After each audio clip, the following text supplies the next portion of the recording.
Okay, good afternoon, everyone. We're Bli Neder starting a new shir, and we thank everyone for joining us. We're going to learn the Bas Ayin. We're going to try to learn a little piece every week, Bli Neder, and in that schus, we should be zoiche to the brachos of the Bas Ayin. We know that we're learning not that the Bas Ayin should do us any favors, Adarabba. We're learning as a schus for the Bas Ayin. He had no children, so when we learn his Torah, and his neshama, which is tied to his Torah, which is tied to his neshama, re-emerges again in this world. When we learn it, it comes alive again. And it's a schus for him. When we learn his Torah, he's Maila and Maila. And since he didn't have kids, we are like his kids, and we hope that it'll be schus for him. In addition, his Torah is obviously Omuk Ad Miyoid. There are tremendous chidushim, tremendous things to learn from it.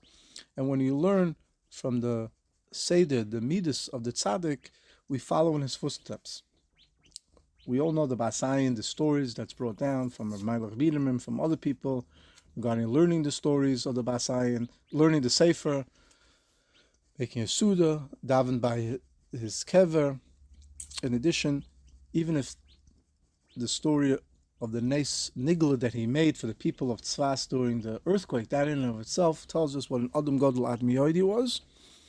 And it's kedai to learn from a Sefer. He teaches us tremendous ideas in Anova, in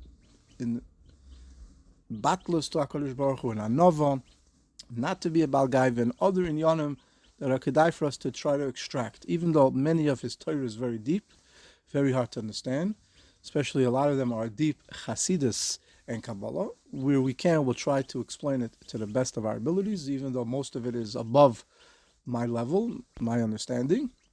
But there are some pieces that are beautiful chidushim, as we're going to see in a second, a beautiful approach on different parts of the Torah that opens us up to new ideas and how to learn the Parsha. So we're beginning in Parshas Vayeishev. It's actually the second piece in the Parsha. There's three pieces that begin in the beginning of the Parsha Vayeishev Yaakov. This is the second one, a short piece. The Bas Ayin introduces us to a new approach in this pasuk. The pasuk says Vayeishev Yaakov. Rashi explains that Yaakov Avinu wanted to live b'shalva, koftzai alav rugzo shel Yosef. As a punishment, the anger, the tsar of Yosef Avinu being kidnapped, being sold, disappearing, jumped on Yaakov Avinu. So we all learn this idea that Yaakov Avinu Chas v'Shalom was punished in whatever mashu of a mashu that for Yaakov Avinu he shouldn't have done. The Bas Ayin learns this on a completely different approach that Adarabba, as we're going to see here, an unbelievable chiddush. Mamashu is worth it just to hear this chiddush, a new approach, an amazing secret. So we're going to begin Vayeishev Yaakov. Pirush Rashi, Vikesh Yaakov Leishev B'Shalva. Rashi explains the famous Rashi, Yaakov Avinu wanted to live B'Shalva, Kofetz alav rugza shel Yosef. The anger of Yosef jumped on him. Tzadikim evakshim Leishev B'Shalva. Tzadikim want to live in Shalva. Omar HaKadosh Baruch Hu, right? HaKadosh Baruch Hu says, it's not enough that I prepared for them Olam Haba, they also want Olam Hazeh. Yesh lahavin zeh. And the Bas Ayin says, I don't understand. Haloik Siv, it says, Ritzon Yirei Yasa. The will of those that fear Hashem, Hashem does. And if Yaakov Avinu, who was the Bechir Shabavos, wanted to live B'Shalva, the Pasuk says in Tehillim, Yasa, Hashem will do it. And therefore, the Bas Ayin approaches this in an unbelievable way. There's a famous Chazal that's brought down in Shabbos Peites, Amud Beis. Royu hoyu Yaakov Avinu later leMitzrayim b'shal shalosh shel barzel. Yaakov Avinu was supposed to go down to Mitzrayim in chains. He was supposed to go down either as a slave, as a prisoner, whatever that means, we don't know. And v'gilgil HaKadosh Baruch Hu arranged it as a davar ayidei Yosef.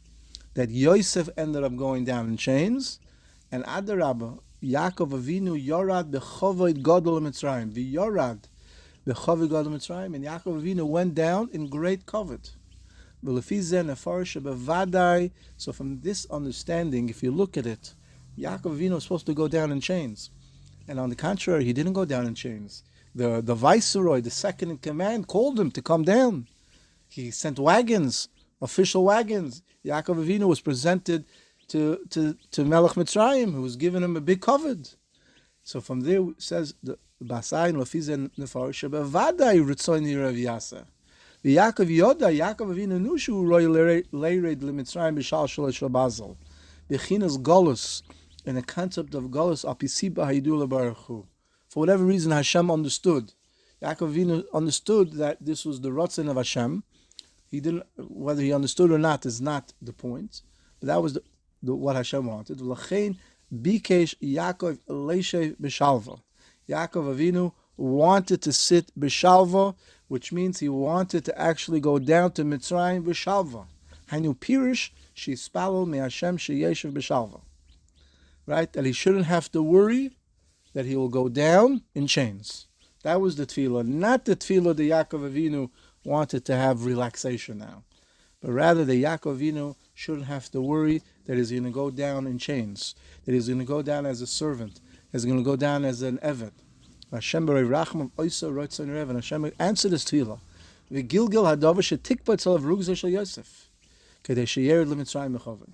Hashem was megalgal. Now again, we don't know the sibas why Yosef deserved to go instead of Yaakov Avinu, but Lamaisa, Yaakov Avinu did have tsar, but it was a different tsar. I guess the tsar to go, right? And that's what happened. But Lamaisa, Yaakov Avinu, the tefillah, the Yaakov daven to go down to Mitzrayim, B'kavod, was answered. Now, the Bas Ayin has a beautiful knetch. We learn Rashi always, it's not enough that tzaddikim have olam haba. I have to give them olam hazeh. The Bas Ayin says, no, it's not enough that they have olam haba. I have to give them olam hazeh. It depends where you put the emphasis. The Bas Ayin says, lo yidai letzaddikim v'mash mesukal olam haba. It's not enough, says the Bas Ayin. Hashem said that what I prepare for Yaakov Avinu for the next world, it's not enough. El bevadai tzorach ani lekabel bakashosam utfilasam. Adarabba, says the Bas Ayin, I have to accept the tzilos of the tzaddikim. What they're getting in olam haba is not enough. We learned the opposite. We always learned, is it not enough what they're getting in olam haba they want here also? Bas Ayin beautifully says, no, you have to put the emphasis and the comma differently. It's not enough what I have prepared for them, said HaKadosh Baruch Hu, in the next world. Rather, I have to also answer their bakashas and tefillas to live in peace in this world. Kain Yiratz and Amen. And Dover Zeramarti, a very interesting thing that the Bas Ayin adds, B'mei Yaldusi, what I said in my youth. Dar Chaim, the Bas Ayin says a beautiful thing, that the approach that Yaakov Avinu had, a new approach, Shivan Panim Torah, that really Hashem answered Yaakov's tefillah. Yaakov did not want to go down Bishal Shalosh Shalbaza, did not want to go down in chains of iron. Rather, he wanted to go down Bishalva. He wanted to know that he was going to go down B'kavod. And once Yosef was kidnapped, and he was the one that went down in this horrible tsar, in this way, at least this prat, that Yaakov Avinu would know that he would go down B'kavod, Hashem answered him. Keini Hiratzain, Amen.